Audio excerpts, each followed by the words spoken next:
Sizni o'zim umra safariga olib ketaman. Bu dunyoning tashvishlaridan charchadingizmi? Ba'zan men ham charchayman.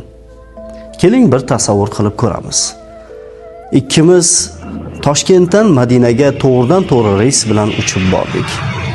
Madinada Masjidun Nabaviyni birgalikda ziyorat qilib, u yerda namoz o'qidik. So'ngra payg'ambar alayhisalomga kirib salom berdik va eng hayajonlisi, yer yuzidagi jannatdan bir bo'lak bo'lgan payg'ambar alayhisalomning ravzalarida birgalikda ibodat qilib, duolar qildik. So'ngra Qubo masjidiga bordik. Salmon Farsi radhiyallohu anhu ning xurmo bog'lariga tashrif buyurdik. So'ngra Zulhulayfada egnimizga ehrom kiyib, Makka sari yo'l oldik. Mana Masjidul Haromga ham yetib keldik.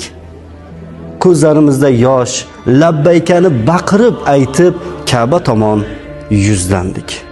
Ka'baga ilk nigohi tushgan inson nimani so'rasa, Alloh taolo duolarini shaksiz ijobat qiladi. Birgalikda Ka'bani tavof qildik. So'ngra sa'y qildik. Sochlarimizni oldirib, bir-birimizni haqqimizga Alloh ibodatlaringizni qabul qilsin deya duo qildik.